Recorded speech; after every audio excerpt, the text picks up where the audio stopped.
What's going on, everyone? This is Smac, And Zach talk. and today we have another special guest, another guest with the surname of Phillips. He's well known for his work designing Linwood, Flee the Scene, Cibola, Bethel Woods, and maybe you know him as the publisher from Garphill Games and the designer of North Sea, West Kingdom, all of these other amazing games. We have Shem Phillips. How are you, mate? Good. I don't think I'm that well known for those games, but sure. Yeah. Well, I have some fond memories playing a game called Capek, which was maybe your second game. Man. We were designing and making robots. And who was the artist for that game? Some unknown guy called Shem Phillips, who happens to be my big brother. Yeah. I think it was 10, 11 years ago now. Oh man. Yeah, I guess it was coming up to 12, 13 years, I think, for Garphill Games. And it's currently out of print, so I'm going to hang on to my copy for a few years, maybe a few Technically, decades. it could always be in print. I could just go to the print room and print you out to see the cards. It's like forever game, It was pretty cute, but I think Sam's illustrations of robots have gotten better. Slightly. Just slightly. Yeah. So we've got you on the podcast today to talk about kind of the development and the publishing of Circadians Chaos Order. But I wanted to start first with just the Circadians line in general. Can you tell us about, as a publisher, what your idea was behind the Circadians line? Well, I think when you first showed me the first light prototype, it was like a architect style size border. It had I think I'd done a mock-up where it was like a big moon, and we knew there were 3 alien races. You had some more scientific kind of style names for them at the time. And there's the idea of negotiating with them. Actually, no. The first time you showed me the game, it was like that Age of Empires kind of vibe where there was a hidden thing you could only bid on certain things, or whatever it was. Anyway, you came up with this kind of sci-fi theme to layer on top, which I thought was cool because we hadn't done sci-fi. It was a chance to break away from the medieval, to do something kind of fresh for us. It would stand apart. And yeah, I think you talked about it on the podcast with Sam about how I had thought, well, actually, let's do something different. Let's give a new art style. And I really liked this piece of art that my brother had done. It was like a Valkyrie kind of fantasy figure. And it was called Remember the Fallen. And it was a picture of this kind of girl in armor with an arrow shot through her chest. I know it sounds kind of morbid, but it was a real awesome piece of artwork I loved. So I had this idea in my head of this kind of armored sci-fi kind of vibe with this. They were sci-fi, but they had this kind of almost kind of antiquity or ancient kind of vibe to them as well, fantasy-ish. So I think when you and I agreed, let's use Sam for the artwork. That's when we started a bit of world building. We need 3 alien races. Who are they? What would they do? And I think, from memory, I honestly can't remember. My memory's terrible, but I think it would have been inspired a lot by the resources that they were wanting from the Circadians in that game. So I think the Draic, they want gems. So my brother thought, well, let's make them look like kind of a reddish kind of alien race. And that's kind of how it happened, I think. A lot of the world was inspired by the mechanisms. Actually, I do remember the early names for the prototypes for the 3 alien races, and it was scientific. It was always a placeholder, but we had Zaptophile, which was the Ophile is the and they liked zaps, they like electricity, so that was the Scaro. And then there was the Prosperon, so they were the Draic, they liked gems, they were very prosperous. And what were Larian? Something about Herma something or other, or yeah. I don't think it was algae at the time. I think it was another resource. It might have been money or something like that. I can't remember. Yeah. Well, that explains what you carried through as the placeholder name for Oxytea, Sam, because you called them Aquaphile. Yep. They like water. Yeah, exactly. So, Shem, when did it kind of dawn on you that the Circadians game wasn't just a game and it was a world that you could put multiple games in? I think that's probably always in my mind since doing the North Sea and West Kingdom stuff. Because First Light was after Architects. So at that point, as a publisher, I was really starting to think, who are we as a publisher, as an identity or a personality of the company? because prior to that, I just basically published everything that I designed, minus maybe like 2 games. So anything I would design, I'd finish it and then publish it. But I got to that point where I was like, all right, we're defining a bit who we are. People know us for these medieval games with Micho's artwork. So if we're going to do something else, I'd done a few one-offs. We've done Birth of Woods, done Flee the Scene, and they kind of had a little peak, and then everyone kind of forgets about it, which is what happens with most games, unless they're a real hit. So I wanted to give our games a bit more life. So the idea of doing like a second game was a no-brainer, I think. And also because it's like a new style of art that Sam can play around with and explore. And for you, Sam, as a designer, it's like your kind of little baby that you can nurture and grow and look after until you have your little own babies of your own. Okay, so Shem, this new line of games, Circadians, and all the Garphill games up till now have been like Euros, pretty much. I mean, Bethel Woods was a co-op, but mainly kind of like light, medium, heavy, some bordering on heavyweight Euros, and then we pitch you a really in-your-face, dudes on a map combat game is the second game in Circadians. What were you thinking? Well, I think the initial thought for Circadians, like the line, was not to have boundaries. Whereas like especially the West Kingdom and North Sea, they have to be a certain type of game. Largely because people kind of, when they want to buy a new game from us, they kind of know what to expect is a big part of it. They know what kind of game they're going to get and not be disappointed by that. And also, like, because of that, also, like, we wanted to find them as like 1 to 4 players and 60, 90 minutes. So that kind of package deal. The other reason was also because we do those, like the Rune Saga and the Tome Saga. You can't have games that don't have victory points in that kind of universe, because how do you define who wins the game and who came second and how many points behind were they to get the runes and that kind of stuff, or the tomes and Tome Saga. So those games are very defined. They have to be a certain thing and they have to fit in that wheelhouse.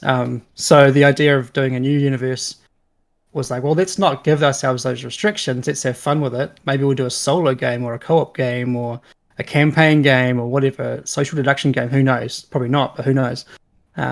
So when Sam came to me, I think with Chaos Order, whatever it was called at the time, it was called Circadians too at the time, I guess. Yeah, that's right. I think it had like a placeholder name of like Conflict on Rye, or because Rye being the planet. That sounds. So Sam was like, it's Conflict on Rye. But no one actually knew what Rye was except for us. So. It's like Conflictophile. Yeah. Shots fired. Yeah. So I was really open to the idea of doing something different. I personally have never really enjoyed like area control games, apart from maybe a few, but they're usually more the Euro style ones, like Rising Sun and stuff.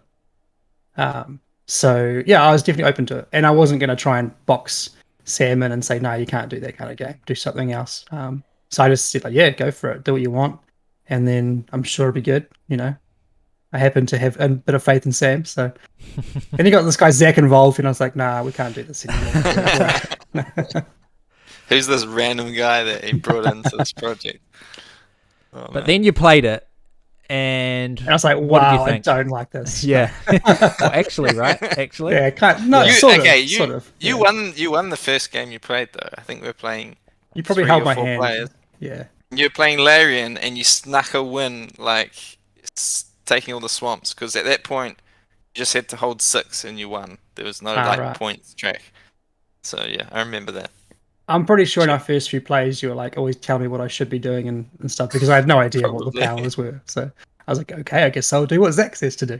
So, but yeah, I think as I got to know the game a bit better, but not well enough, I was, you kind of didn't tell me what to do so much, and I think I got slaughtered. And so I was sitting there kind of fuming. You guys couldn't see me on camera, but like, oh, this game, oh my goodness, I hate losing my units and all this stuff. So, but no, I honestly, even early on, Sam showed me, I think, a physical prototype, I think, maybe. And even then I was like, I can see this game has a lot of potential. The pricing things, for example, were dice at that point. So, and there was this beautiful map that Zach illustrated in Microsoft Paint. It was just beautiful. But I could see all these mechanisms. I see there was potential, and I trusted you guys to do a good job. So good thing you did, I guess. Yeah. Yeah, because you've said before that you didn't really. The asymmetry was something that was a point of frustration for you because it's so hard to know what everyone is trying to do and what they can do, and then you end up with these surprises. Not because the information's hidden, just because there's so much that it may as well be hidden, especially when you're playing the first time. And a lot of that also is our own graphic design. And add to that, you're not really a big fan of conflict games, so it made sense that the first few games actually you didn't enjoy it too much. But was there two things that stood out to you as like actually these are things that are gold, like these are things that we can build on with a publisher's mindset, someone who knows what makes a great game? What stood out to you, even in those early plays? I honestly can't remember mechanically if anything stood out to me. Right. Except that I would have recognized that there was clean ideas and good ideas. I can't recall what they were, but I think the thing that stood out to me more was like, I can make this game. I can adapt into the universe. There's lots of potential for factions and different leaders and all that kind of stuff. So I was looking at it more probably as a product, and where we can build the universe, and just trusted you guys to do your job on the design side of it. You ended up enjoying this game, and you've said on a video you filmed a video saying, well, Eurogamers like this game, so we won't recover all of that ground. But can you just walk us through a little bit of your journey from like seeing potential but not really enjoying the game to where you are now with Chaos Order? The biggest step would have been when I actually had to write the rulebook, because this is a heavy game. Like, don't be mistaken, it's pretty heavy. There's a lot of rules to digest, but not just to understand the rules, but to like instinctively know, oh, I know you have Naruva, so I know what she can do. And I know that you have whatever he is, Link, I know his powers, so even without looking at the cards, I know. And I think that's quite important to have that in the game. Like if you don't understand the potential of certain leaders and certain attributes, you're gonna feel like that gotcha kind of mechanic, like, oh, I didn't know you could do that. Which Eurogamers hate, because they hate take that, which it feels like take that if you don't know it's coming. So once I knew all those things and I knew the identity of all these characters, because I named them all, so they're my little babies too. Yeah. But like I know who they are, I know their powers and stuff. So when I had that all in my head without needing to reference a rule book, because it kind of was the rule book at that point, that's when I started enjoying the game. So I think it's going to be interesting to see how people receive the game. Hopefully, my hope is that when they play it, they might go, "Oh, there's tons of stuff I didn't see coming, but I enjoyed at least the bits that I understood. I really enjoyed, and I can see this potential." And I'll go back and read the rule book. And I've heard that for other games too, so it's not a strange thing. Where, I mean, I think Scythe, which is a very different game, but might have a similar look in a way. That game, I think I watched Rodney's video, then I read the rulebook, then I played it, then I went back and watched his video again and read the rulebook again, just to grasp what's going on. And Chaos Order is kind of like that times 3 or 4. So you want to play it, then probably jump back in the rulebook and then play it again, and then really familiarize yourself with it. It's not a game that you'll play once and go, "Oh, I've seen it all. I understand the game and I know what I'll do next time." There's so much going on. So that's what I actually ended up enjoying about the game, is that there is this depth to it. I've shown it to some people recently, also during the campaign, people who have never played it before. Some of them are like, "Oh, it's not actually that complicated to learn." And I think that's an interesting thing, as it's not that complicated to learn, because also the graphic design, the way the board is laying out and the actions, it's actually really easy to follow through around and then repeat that. But it's what you were talking about before. It's like not just knowing what happens, but actually knowing the ramifications of all the possibilities that there can be. Right. Like, I think that's one of the things in combat, right? Is when you kind of realize that if you don't pick that battle, people can redeploy into that area and win it, And it's not until you kind of understand all the subtleties about how these maybe simple rules work together, that you don't realize potential of what your opponents can do, and then it feels like take that. So I think that's really interesting that I've shown people and they've been like, "Oh, it's not actually that complicated." But then to actually play it well is quite complicated because not just playing your own game, but playing the table as well. Yeah, the fact that we've got the basic round structure on the back of the rulebook, and all the rules are basically there on one sheet. Like, it is that simple. It's all the little nitty gritty of like, where can I build a building? How many units do I need to do such and such? That kind of stuff is important, but it's not like the bulk of the rules.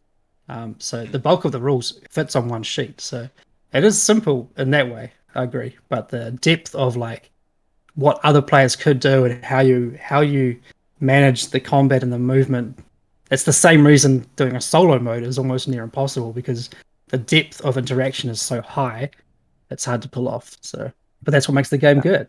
So yeah, there's something beautiful in a game where you can just get lost and just to dig deeper and deeper in the strategy. And we used to play video games, and we loved asymmetrical video games where everyone would play like League of Legends. Everyone would have their own unique champion, and there were like 150 odd champions. But one of the things with playing that game wasn't just playing it, and this sounds really nerdy, but it was talking about it afterwards. You'd be strategizing what you would want to do with this particular champion. And Chaos Order has that quality, really. I had some conversations with people the other day about, how are they going to, it was actually Johnny preparing to face you, Shem. What's he going to do with his pricing? What's he going to do with his early rounds? And then also preparing to face Zach, which hasn't happened yet. Thinking about the faction they want to play, trying to understand what the other faction's going to want to do, and coming up with these crazy round one lines to try and eke out the most advantages you can in round one to snowball through. And I find that's a really fun part of board gaming for nerds like me, is actually talking strategy.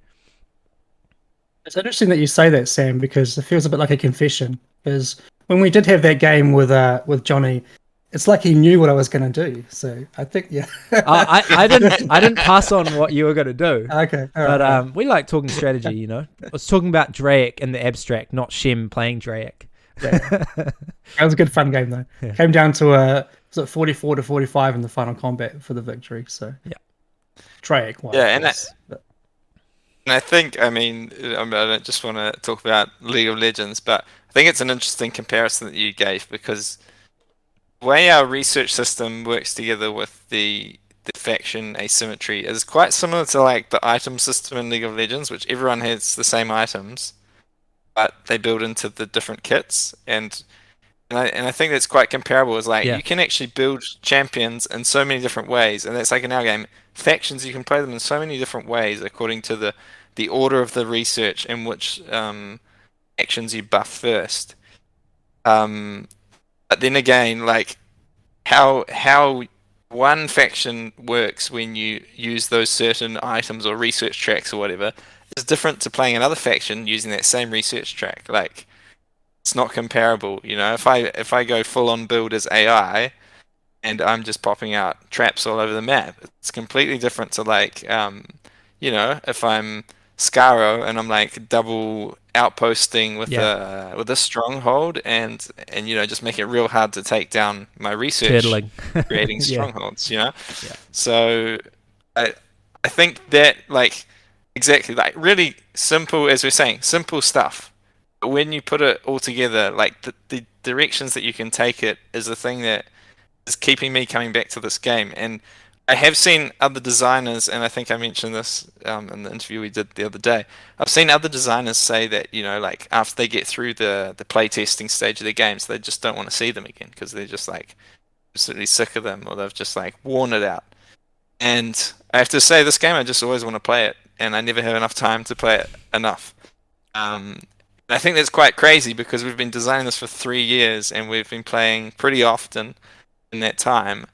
I still don't feel like I have mastered all the factions or even one of the factions, So I feel like that's pretty crazy. Like there's a lot of depth, a lot of depth to this game, and there's a lot that you can learn and keep on learning over time. I'm sold. Yeah, you're sold. So if you're a gamer like me who likes playing the same game.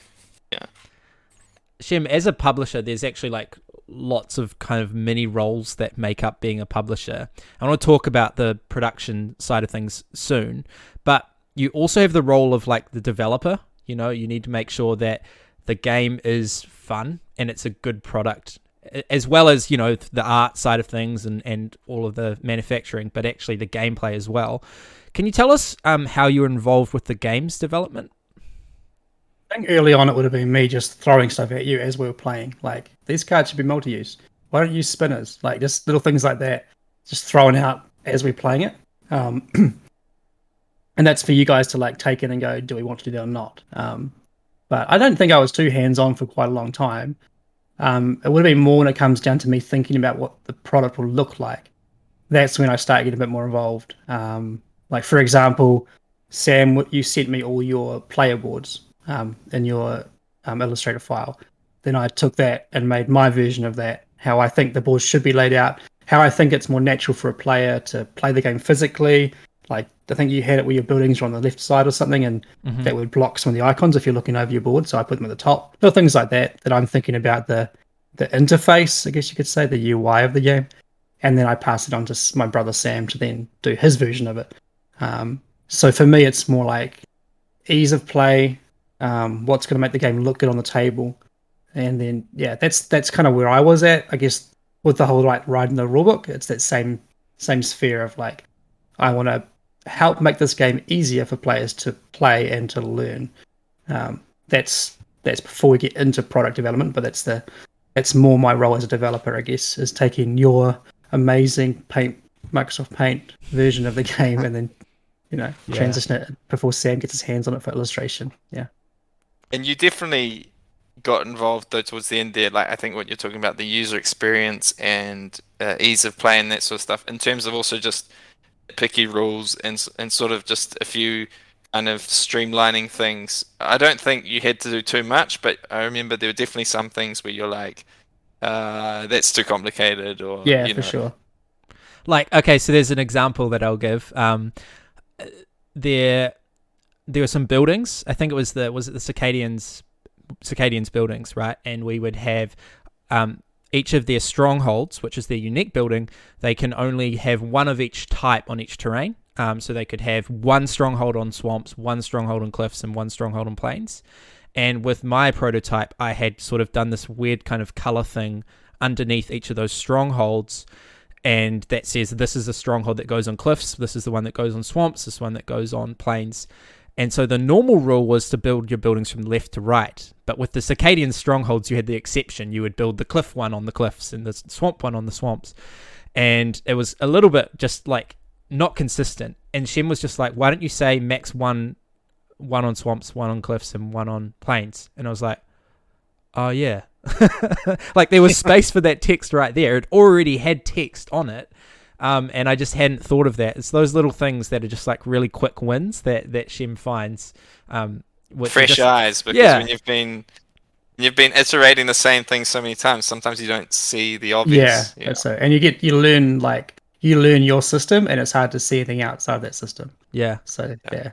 I did want to ask specifically about the map, because in my opinion, that was your biggest like contribution in terms of the gameplay, was the map, and you pretty much designed the map as it is in the game. We did a few changes to where some of the mountains were, but you pretty much did that, and there were a few different versions of it. Do you want to tell us how you go about designing this map and what you were thinking about and things like that?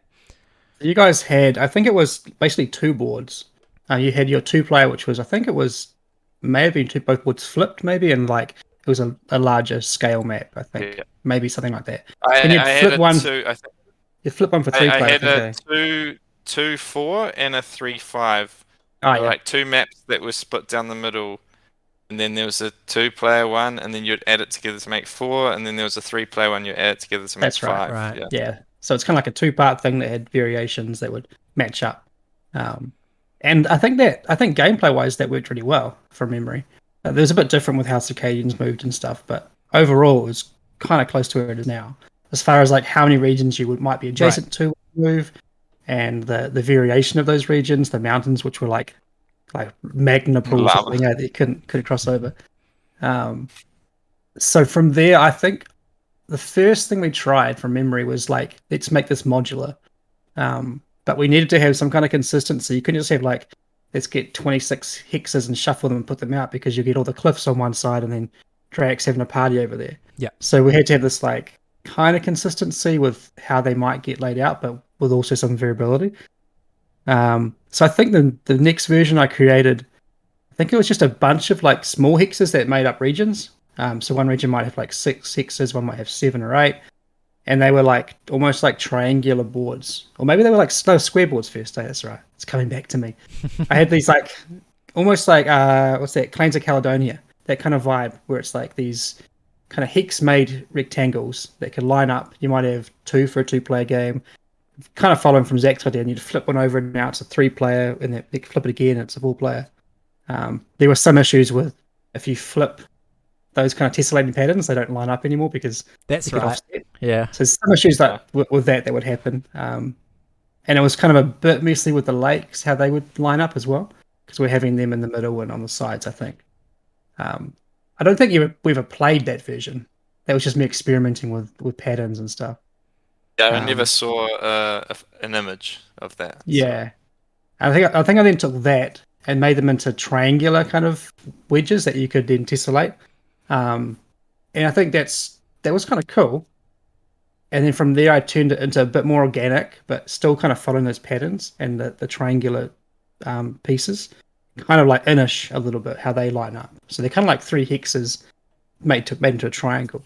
And I do think we played it once or twice, Sam. I think at least us 2 players. I played it a few times in person as well. This was just before the pandemic, I think.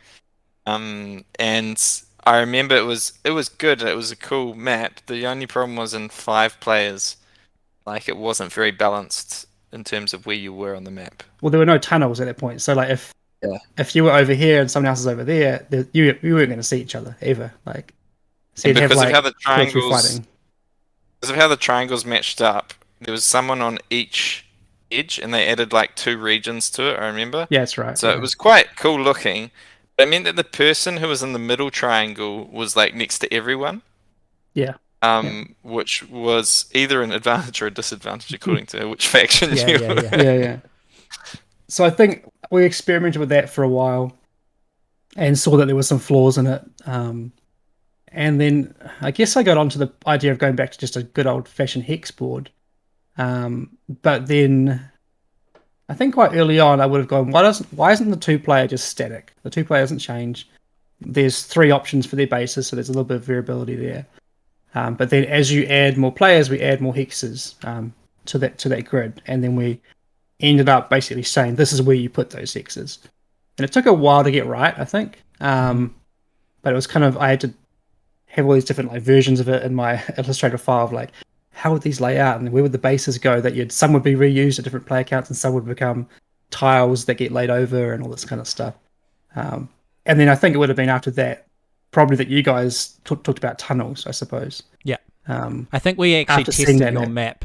We had your map that you had made, and then we added tunnels to that same map after playing it and having some adjacency issues with 4 and 5 player, just because some factions would never see each other over the course of the whole game, and we didn't want that. Yeah, so I think that's where we got to, and it would have been just a matter of testing. I think you guys suggested, let's swap that plains and that cliffs over, like just to change it up for this particular reason. But each player count above 2 adds 1 of each region type. So like 1 more cliffs, 1 more swamps, 1 more plains. So that helped keep the balance really nice. Mm-hmm. The trick, one of the other tricks was like fitting it in the board. So how many hexes that is that we have. It's like the absolute limit. Like there's a space where there's like 2 hexes at the top, and in that little gap where they would meet, that's where a little icon sits because there's nowhere else to put it. So I was like scaling it to like the ultimate, like the back be as big as possible. And I could go on to talk about that if you want, about the that was going to be my next question, because then this was architect's size board, and the hexes were Explorers of the North Sea size hexes, right? Yeah, basically, yeah. And what happened? We played it at WellyCon. I think we'd played it a few times 2-player, and we were like, this is tight. You were talking about potentially having these kind of off the map regions to fight, which I think is what Twilight Imperium does. We like, it's too busy, let's put them over here, and then that's fight, and then they can put the winner back in the hex. So we were going to have that at one point, I think, like 3 kind of battle areas. But I personally hate that kind of stuff where it's you have to jump out of the game and do something up here and jump back in. It's kind of tacky and it shouldn't be an issue. We have got around that a little bit. We've still got them, little troop tokens, which act as like 5 or 10 units or fighters. So they're in there anyway because they're just good to have. Because it can still get quite cluttered. But yeah, like Sam was saying, we went to the Wellcon and we did a couple games there, I think. Yeah. I think it was after the first game. You're like, this map is so covered in units, and it's hard to see the terrain anymore, or the production tokens on the terrain. So I had the hard decision to make. I'm like, well, this all fits in my design with the box, and all the faction things are going to fit. And I had it all planned out with the tuck boxes and stuff, I think, at that point.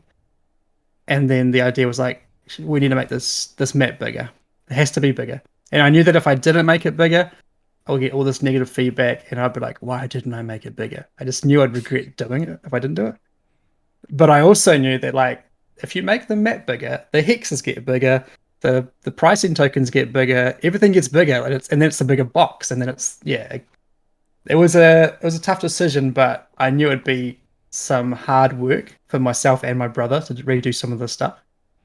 But it ended up being not too much work, which was nice. I think we basically just blew up everything by like 28% and then had to rejig a few things. I had to redo all my punch boards that I designed already to make them fit and rethink how things fit in the box. The hexes, for example, the bases for each faction, they used to fit inside the tuck boxes. That was all designed.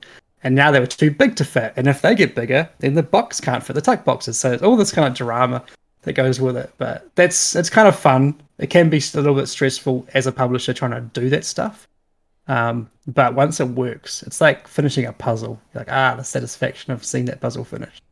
So yeah. So you've been talking about the tuck boxes. I think like Sam and I have both been absolutely blown away with the production of this game, like how much effort and care you've put into the production, the quality of everything. So as a publisher, what made you choose to make these tuck boxes, to make this insert that just fits everything perfectly? Because most games don't have that. Came down to like the space within the box to do the insert. Because one idea would be to have, I think, what's that game? Spin it around for a sec. Kingdom Rush.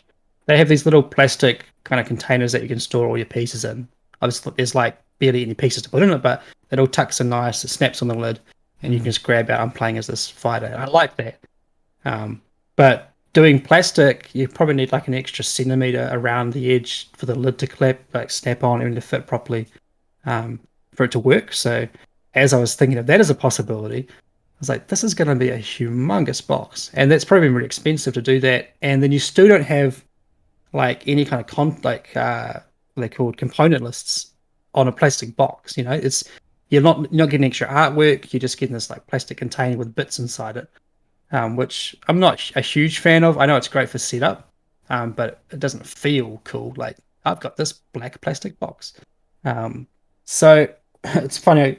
I actually went back to my very first game, Linwood, and I had for that game I basically not handmade, but kind of kit set build each copy. So I got like parts from Germany, parts from Tony down the road, and like rule books made locally and stuff. But one of the things I used in that game was this. It's like 400 GSM cardboard box that comes flat, and then you basically fold up the edges. It snaps into place, and there's your lid, and then do it again. And there's your base. And I had a little insert inside it and stuff for Linwood. So I had this template already for this box that you don't need glue for. You just basically fold it up and it becomes a box. And when I realized that would be a great resolution to have them come flat in the box, because you've got like maybe, I don't know, 5 millimeters of like this cardboard that shows up in the box, and then you've got this big open well where all the wooden pieces can sit when you first get the game. You take that out, suddenly there's a space for these made up boxes to sit in. That's when I was like, this could work, because the box doesn't have to be, a foot tall. It can be a bit smaller to fit all the stuff in. Because if you have pre-made plastic containers, Like that's basically empty space in your box before you even put the stuff in. So Right. there's things like that to consider. But the cool part about the tuck boxes is you get to add artwork. So you got like the little Yeah. faction image on the front, you got the contents on the back.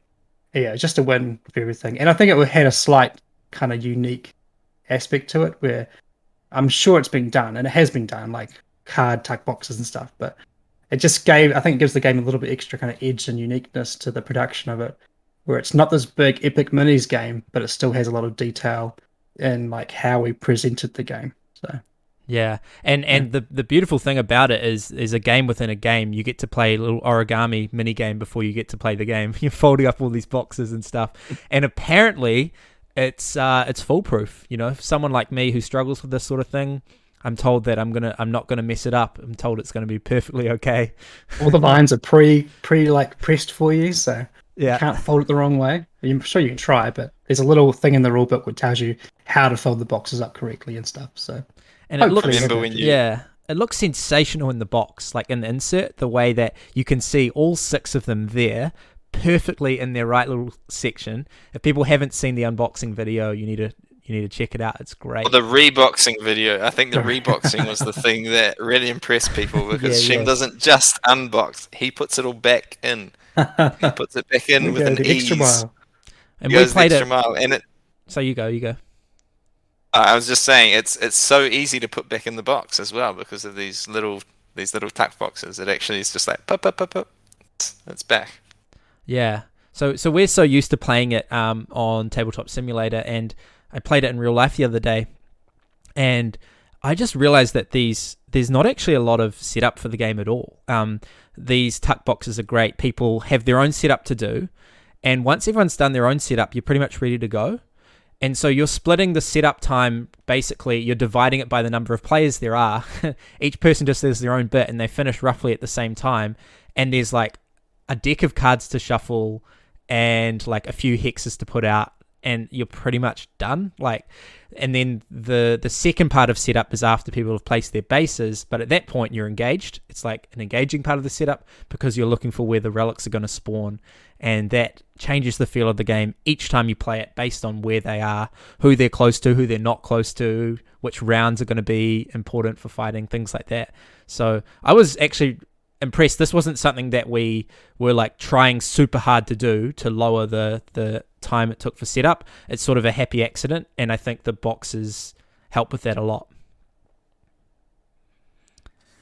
Great production, Shem. So you've hinted at this, but you're gone with a bigger box. You've already said this. You've gone with a bigger box. So this is a bit of a crossroads for Shem Phillips. You hadn't really done this before. Yes, you'd done collector's boxes for games like Raiders of the North Sea and Architects and things, but this is quite a big step. Does this mean that you're going to have bigger boxes for other games too? The original box was meant to be basically like the Architects collector's box, the classic Ticket to Ride kind of box.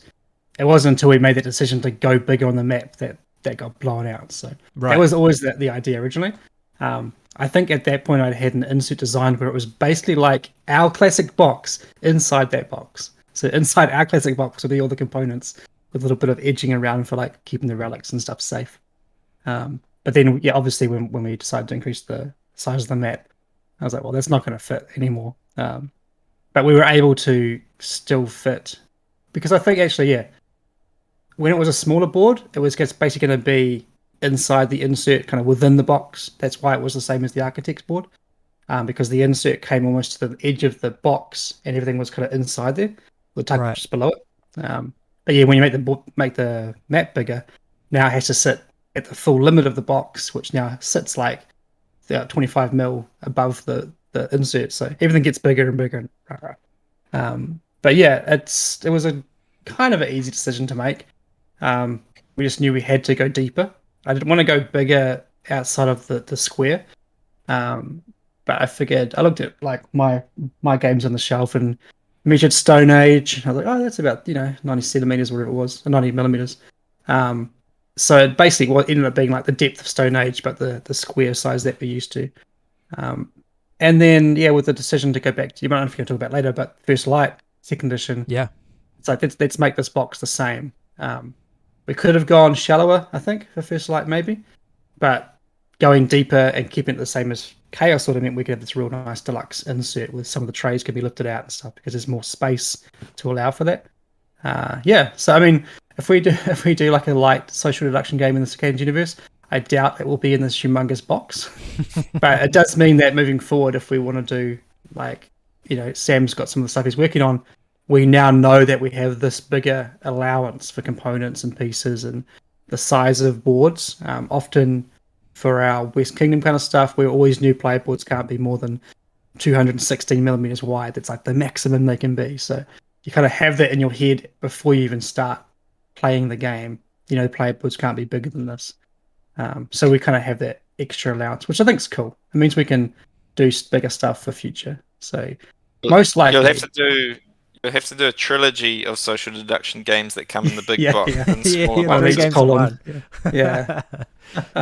We did it. We did it. Bigger box, bigger playboards, more stuff. I mean, that's exciting for me. It's dangerous though, really dangerous. Hey, I wanted to talk a bit more about other. Yeah, you go on. Sorry, can I just say one thing on the box? So asking a question. This is bigger than the collector's boxes. Yeah, it's about 20 centimeters thick. 20 millimeters, 2 centimeters. Yeah, 2 or 3 centimeters. I heard that you're going bigger with the South boxes, but this is still bigger. So I feel like people probably going to be surprised when this Kickstarter arrives at their door, because I think, probably most of the people that are backing on Kickstarter, maybe not most, but I think some of them might not have realized how big the box is. Yeah, once people just kind of go back and don't look at the details, we'll probably think it's going to be our regular size box. I'm like, whoa, this thing's. Yeah, we get the opposite effect often with our other games, because people who don't follow us too well and just go, oh, this game looks interesting, I'll buy Paladins because it's their first game ever. They get a bit of a shock when it shows up and realize how small it is. They're like, oh, I thought this would be a bigger box. So yeah, we'll probably. And then they get it out and they realize it's a big game. Yeah, try to put it on their little tea table. I'm like, well, that's not going to fit there. Yeah. So we'll see. So I wanted to ask about, we're talking about production. Were there any other kind of production decisions that you thought were notable? Anything new that you've added to this game that isn't in other games? We'd never done spinners before, so for us that was a first. It's obviously been done heaps before. So I was a little bit wary of knowing, like, how does that work? How do you make sure the spinners work well? They don't just fly around too fast, but luckily, our manufacturer just said, oh, yeah, we've got pre-made ones we can use. I had 3D printed my own ones to make sure that they kind of work how I thought they would work. But he just said, oh, yeah, just make the hole this, I think it was like 6 mil in diameter, and it'll work. And sure enough, it just worked. So little things like that where they could have been hurdles were quite easily overcome. We made the dice really chunky. I think they're like 20 mil square. So like usually you do like 16 mil or something for a die, but let's make these big. So there's only 2 of them. You only throw 1 during combat, like per player. So you don't want to throw like a little like 12 mil die and see what it rolls on. You want like this big chunky kind of heavy die. So pretty happy with those. They're big, they're striking, they're orange to match the iconography. So they feel cool. Other little things, I guess, was like relics on the map. Giant relics. The relics are cool. Yeah. So that was interesting because we wanted to make sure the foundations sit underneath them. So they've got this little cutout where they sit down. I don't even remember how we got around to that, but I think we had just that in the mind. Like, these should be big. They should feel like you want to get them in the game.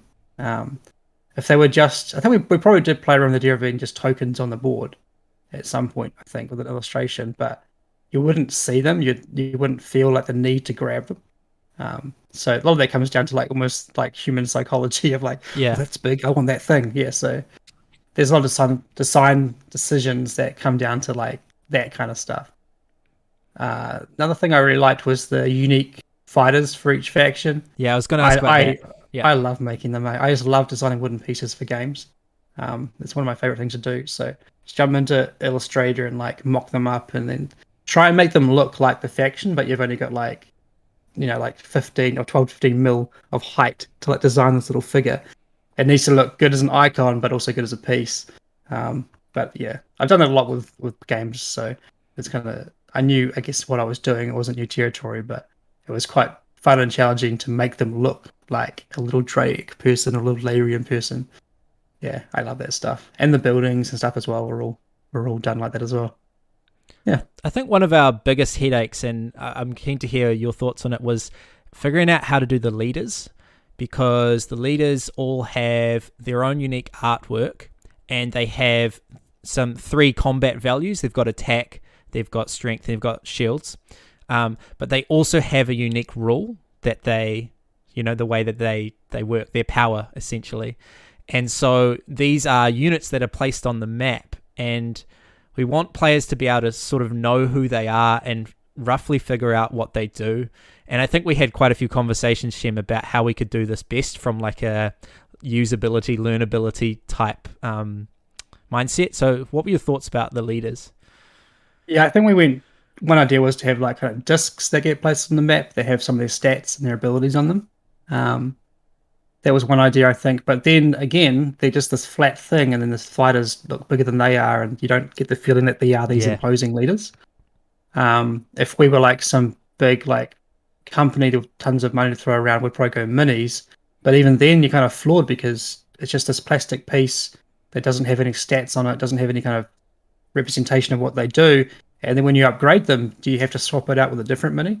Like, and then we've already got, is it 20? How many have we got? 23, I think, including Raizu. Like that's 23 molds you have to get sculpted. And if you're going to do the upgraded versions, then that's 46, if I can do math correctly. 46 unique sculpts, and you're looking at like a lot of money to pay someone to sculpt those and to produce them. Really big box. Yeah, this project would have failed, I think, because we would have spent so much money and then it wouldn't have paid off, and then we'd be disappointed with the final result. So we had a hard choice to make, and also adding minis like that is like another extra year of probably artwork being done. So that's a huge thing. And in my opinion and my decision, I was like, well, I don't think having plastic minis will make it any better than having illustrative standees.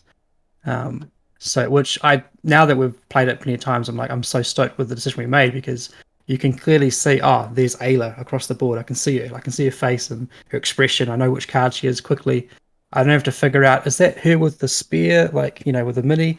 You don't have to quickly, you can quickly make the decisions and know who it is on the map. I can see the card that matches the artwork straight away and look at the stats and know what they do. We had also thrown around the idea of having like their fist and their shield and their target icons on the standees. I think, does Rebellion kind of do that? I think has little stats or little things. I think some of the games do it as well, where the standee kind of shows their stats.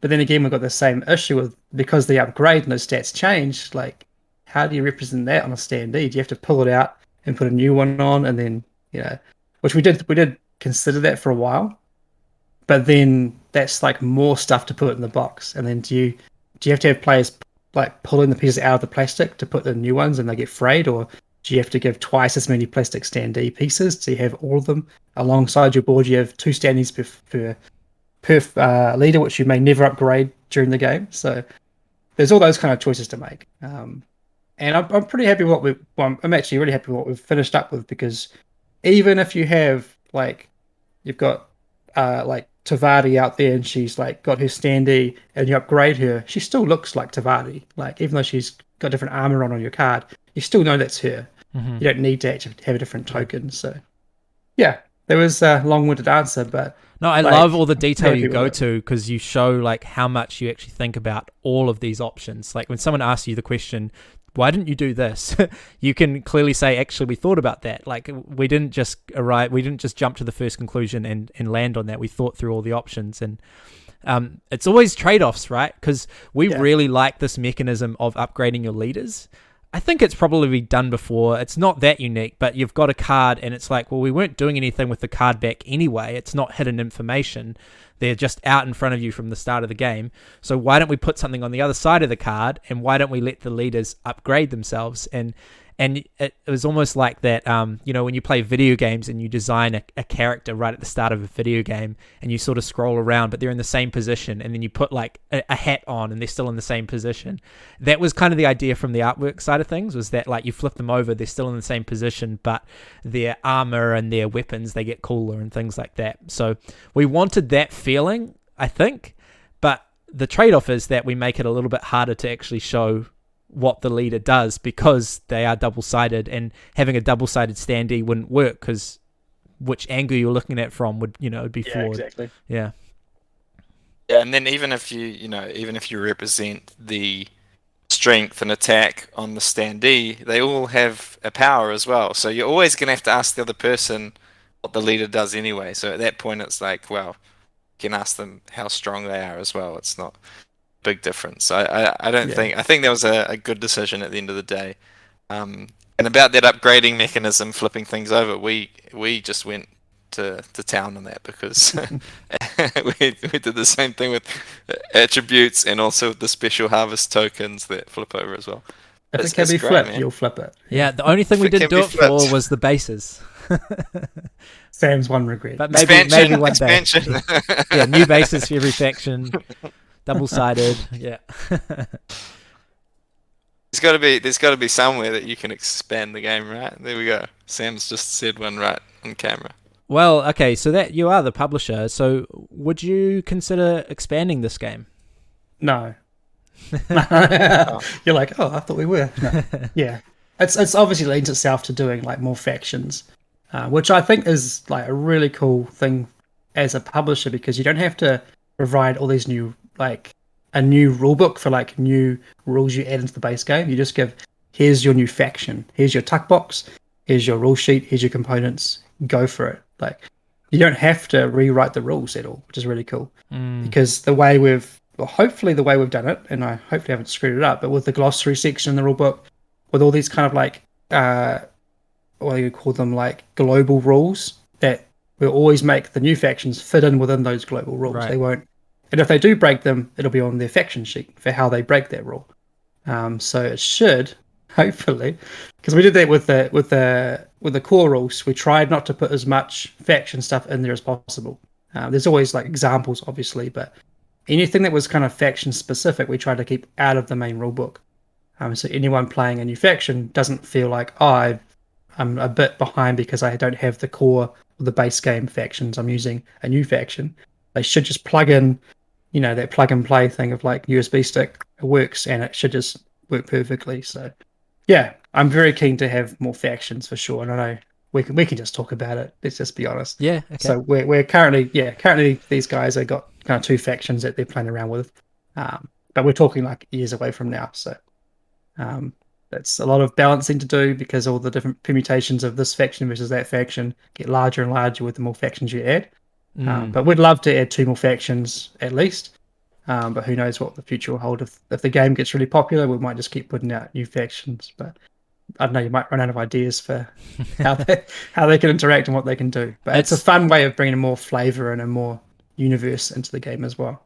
Yeah, I don't think there's a limit to the number of cool faction powers and leaders and abilities, but I think there's a limit to the number of viable ways to score fame that feel good and that are counterable, because all of these ones are counterable.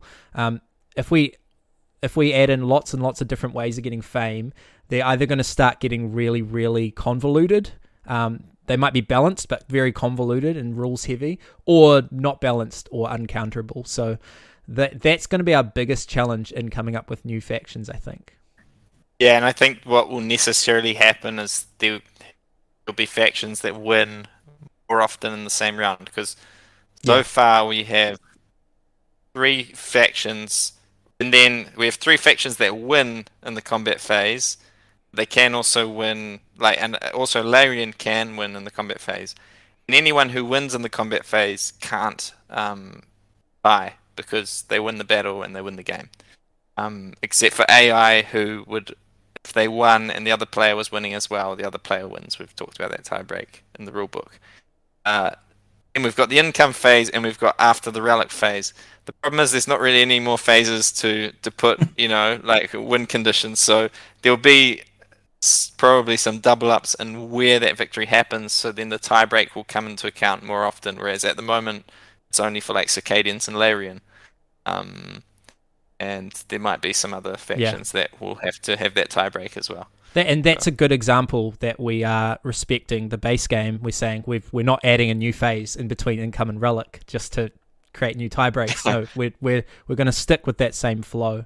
And one more example, because you talked about expansion, is that with the general terminology, the global terminology, we've got one faction that has multiple types of fighters, and the temptation would be to call one of them fighters and then call some of them other things. But with the way that our wounds work and the way that AI works and things like that, we've decided, no, they're all fighters and they all come under that category, which is a type of unit, and then they are something else within that category. So they're all fighters and they might have different names. We're not going to say what they do or what the names are, but that just goes to show, that we are, when designing the expansion, we want to make sure that it fits in seamlessly with the base game. We're not adding in new rules. We're just adding in new rules exceptions for the factions. Yeah.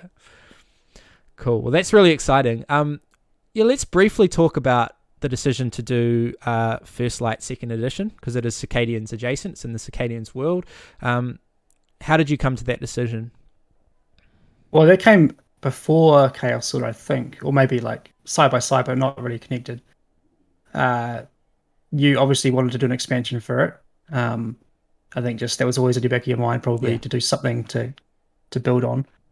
And it's basically already designed, right? It's done. Other than final testing, it's done. But then as Sam started doing the artwork for Chaos Order, after he'd finished that, I was like, all right, for First Light expansion, we need this little sideboard. We need this extra board for this thing and new cards for this stuff. And as he was doing that, we're like, this does not match the original First Light. And for Sam to go back and then try and do his older style would just like, he would give up. But I don't want to do that, because he knows he can do better as a designer, as an artist. So I think he sent through like the new sideboard for the expansion. And I sent him back an image of that plus the old player board, and he was like, then he said, oh man, or like, and it didn't say anything else. And then I think like an hour later, he was kind of like, so like, what are we going to do about this? And we had to make the decision. I think that we need it. We want to upgrade this. We don't want to I don't want to personally reprint First Light, because I know we can produce a better product now. And I don't want to go back and print that thing, much like Shipwrights or even Raiders. Like, I don't want to go back and print those older games, because I know we can make them better. But that was a tough decision, a real tough decision to okay, if we do a 2nd edition, are we going to then offer an expansion for 1st edition, expansion for 2nd edition? Like, do we have to make these products? So that was a big consideration. It took me maybe a month or so to go back and forward on what is the step forward in this, because we want to honor all those who backed the first version of it, who just picked it up or whatever, and who really enjoy it, because it's got quite a strong fan base for that game. But we also don't want to stay in the past and just do this expansion for a product we're not very proud of, aesthetically at least. So we've come up with a solution. I think it's the best solution we could come up with without bloating and making too many products and just confusion for people. So originally we did a Chaos Order and the expansion First Light. That was the original plan. I could have done that. I could have done, here's the expansion, but we're not reprinting the base game. So sorry if you missed out, which would be not very fun, because people want to get the base game, and it makes sense that if you're going to offer an expansion, offer the base game alongside it. So we could have done, here's the old version that we're reprinting, and here's your expansion, and then we just let that product disappear into the nothingness, and then it's gone. But we really wanted to present this new version that stands side by side. Chaos Order looks the same, has the same box and same kind of visuals and stuff. So we had to make the decision, I made the decision, I guess, of let's delay the expansion. Let's just say it's coming down the line, maybe a year from now. And instead of offering this kind of weird mishmash of doesn't work with the new version but does with the old or whatever, let's just here's 2 new base games, basically. here's the reboot of Circadians. And then I had to give this big kind of blurb about, all right, what does it mean for those who have the first edition? What I landed on, I'll wind it up. What we landed on was like, when we do the expansion eventually, those who have second edition, you just get this small box, which is basically like our Works of Wonder, Age of Artisans kind of box size for expansion, which just adds to the new base game. But for those who have the first edition, basically consider it like you already got the expansion. You've got the small box already, and you're buying the second edition, but it comes with the expansion in the box. So it's going to be like an upgrade kit. Mm-hmm. So you'll basically get the second edition box with all the parts you need to make your version the second edition plus expansion. And I think that's going to be the right solution because the price will be about the same for everyone. If you have first edition, the price you pay is like buying the second edition. It's like as if you already have the expansion. And for those who have nothing, who buy the second edition, you're just paying a little bit extra to get that expansion. So, and for us, that's fewer products to produce, fewer SKUs to manage. So it should work out fine, I think. So there's always going to be someone who's not happy, but I think we've come to the pretty logical decision, and it's fair, and it makes sense business-wise as well. I really appreciate how you thought through every possibility. I know we had a lot of conversations about this, and we quickly realized there was no perfect solution. There was no way to keep everyone 100% happy, but we really do want to produce an awesome product, and we think First Light is, and with the expansion especially, it's going to be awesome, and we're wanting to try and, as you say, honor the people who have backed it and supported from day one. So I do thank you for that. As the designer, I'm like stoked that this game's going to have a little bit more life and more people will get to try it, which is really cool. So I think we're gonna be winding up, and this is probably, Zach, I don't know, we haven't actually talked. This is probably our last episode. I think so. I believe it is. Yeah, so you're done. I'm done. So yeah, I'm done. Wow. So it's really been a blast. We've talked about this game for 6 hours, man. So we should probably stop. Yeah, people will stop listening. But so I thought I'd ask Shem a question, but then I thought, well, because it's the last episode, I'll ask the two of us as well, and that is, we'll start with Shem. Who's your favorite faction to play and why? It's changing. Like, it's always changing. Weirdly, I really enjoy Oxitaya, which is strange because they are one of the most aggressive factions. So I shouldn't naturally like them, but they have some really cool economic powers that I really enjoy.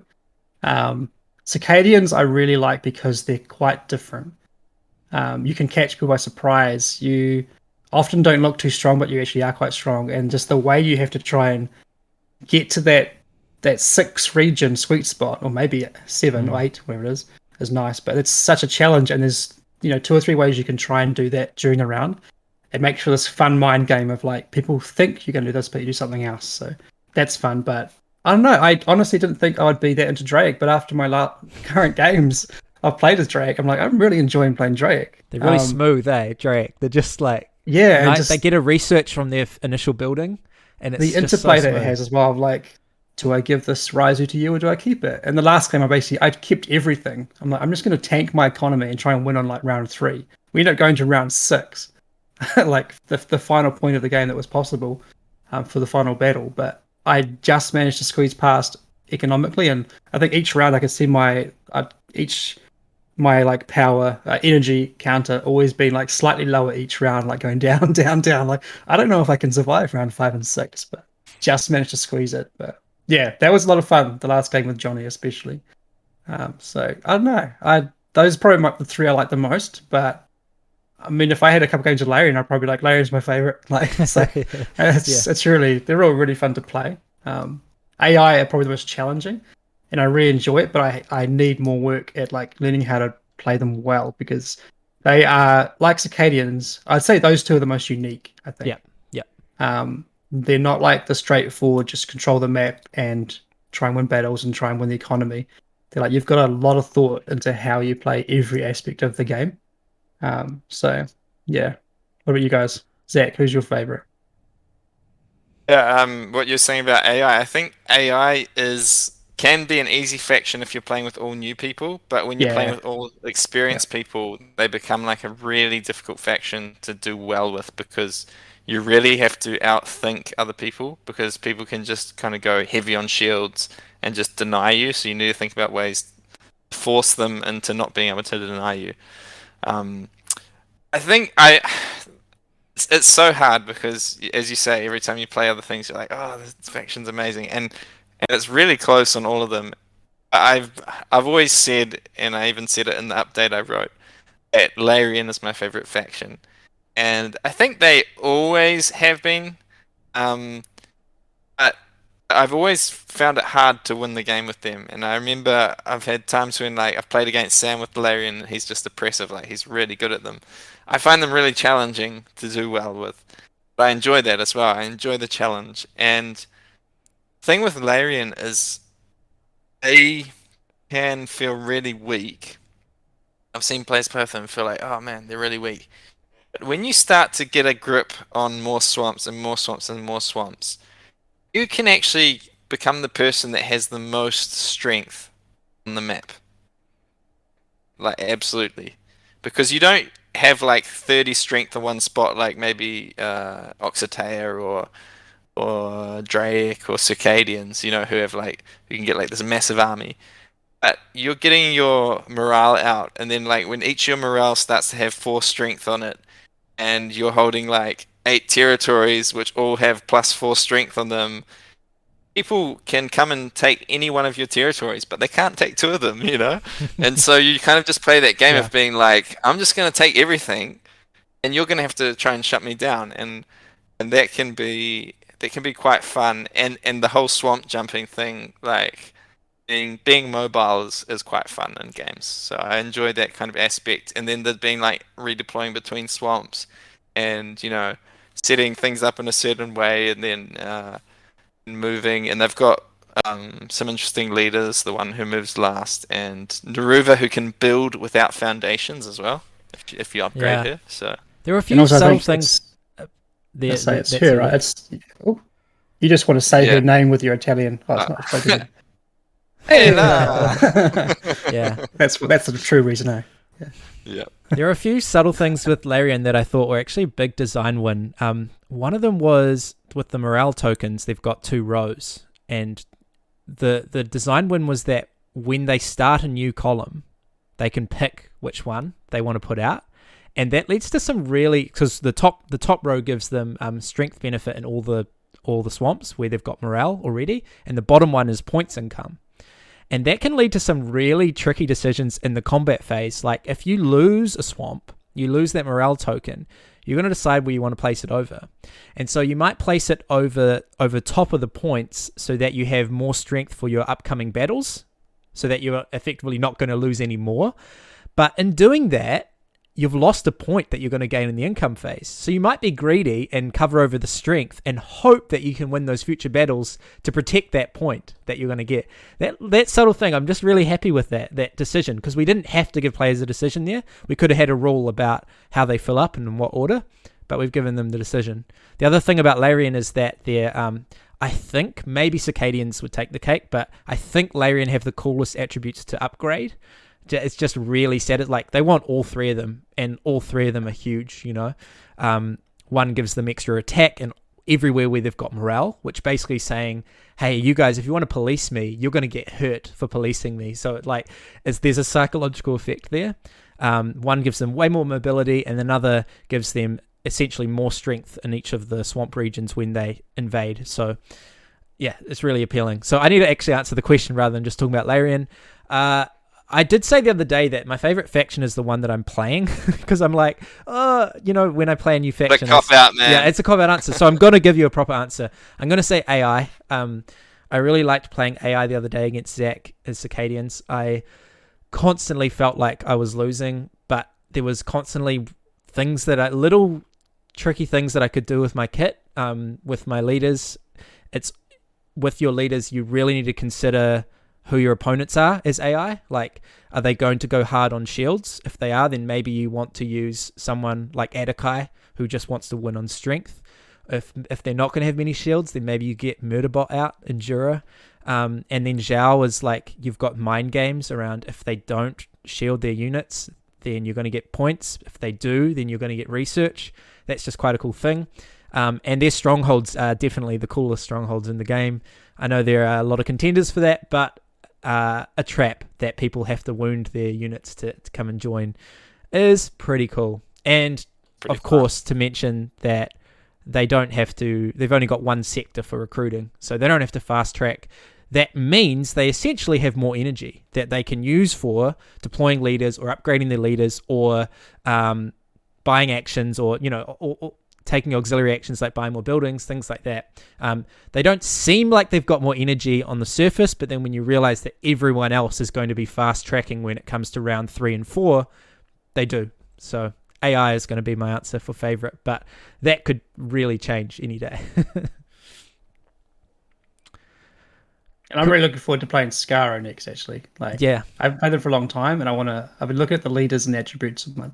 There's some strategies and ideas I've never explored with Scaro, because I think they're so people going, oh, I just need to get research, so that's my focus, that's what I do. But there's so many other ways to play them. Yeah, that I think gets overlooked. They seem like the vanilla faction a bit at first, but yeah, there's some really cool powers in there that you can explore. Yeah, for sure. I played them the other day at 3-player, and the general perception is that they are not the strongest militarily, but because of their economy, they can essentially take energy out of the game, not pay their opponents. That was my strategy the whole game, was to not pay opponents, and my opponents just had to keep skipping recruit actions, or they had to skip build. There were actions they had to skip. And so I ended up having the biggest army on the field, and I won on Relic Victory in round 4.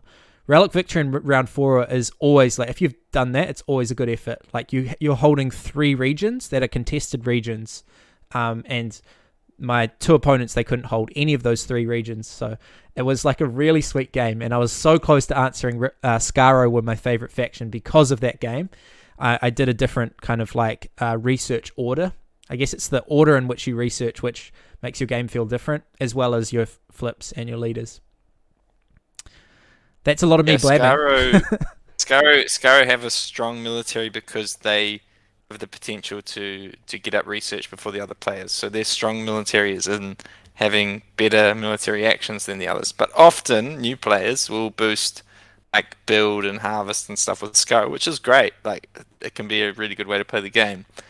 You can have those games where you just go hard out and recruit and move as Scaro and you just wreck people in the first rounds. They get all their buildings. It's possible to do. Yeah. Zach is the bully Scaro. He's really he's terrifying. He said that I was scary as Larian, and I am. But Zach is the bully Scaro. And I was just thinking, what's the faction that all 3 of us, if there was a Venn diagram of our best factions, I would say we all have a mean Draic. We all have a scary Draic, are the 3 of us. That would be my answer for that. But we need to stop talking, and so what we're going to do is we're going to do a 1-sentence tip for playing Circadians Chaos Order. So this is what we do every time. This has been the worst part of the podcast for me. I've definitely lost at this game every time. It's not a game. Existential crisis. So the thing is, I might just repeat one that I've already done. So Zach, I really hope that you call me out if I do. Does anyone want to start, or do you want me to start? I've got 2 potential. You start. I'll think. All right. So, skipping recruit in the first round to upgrade a leader is a good play. Have we done that before? With the card, with the tactics card. So what I mean now the one to upgrade a leader. I get what you're saying. To upgrade a leader, because you.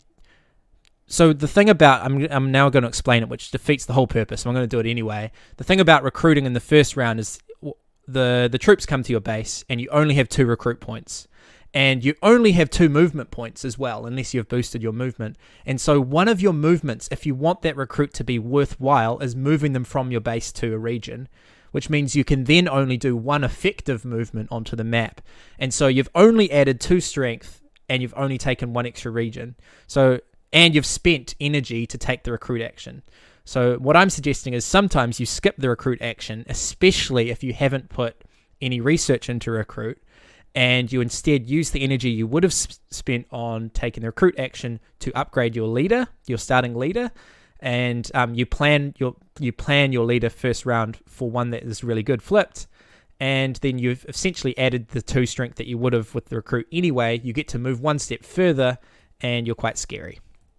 So that was not 1 sentence, but that's explaining it. I've got one. Okay. Go. I think if you've got 1 sentence. All right, 1 big breath.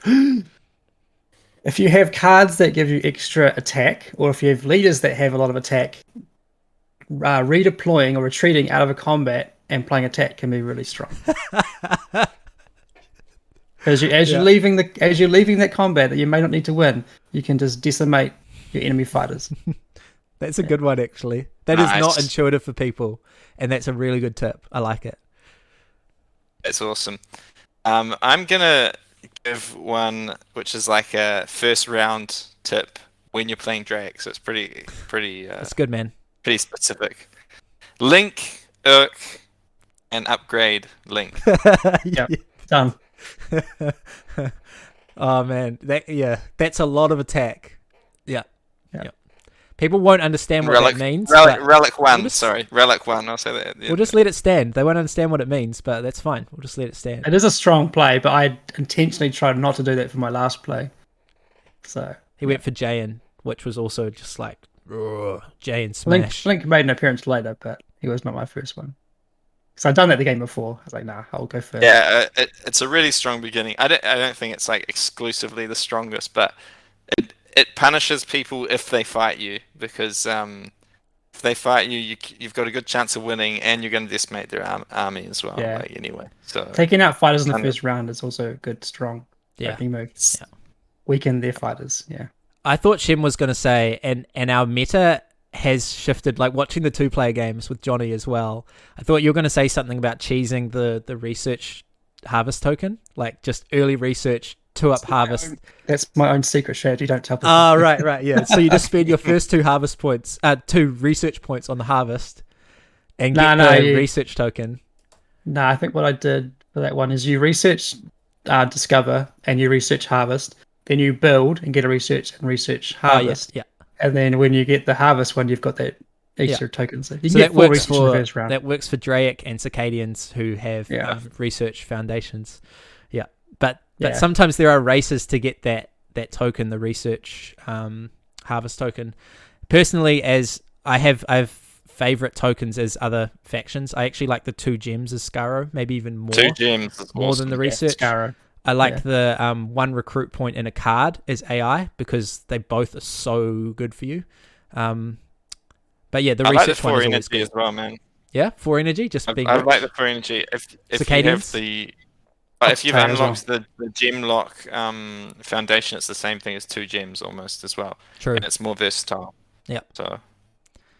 So good. Well, hey, thanks so much, Shem. Thanks for hanging out. It was really cool getting to chat with you.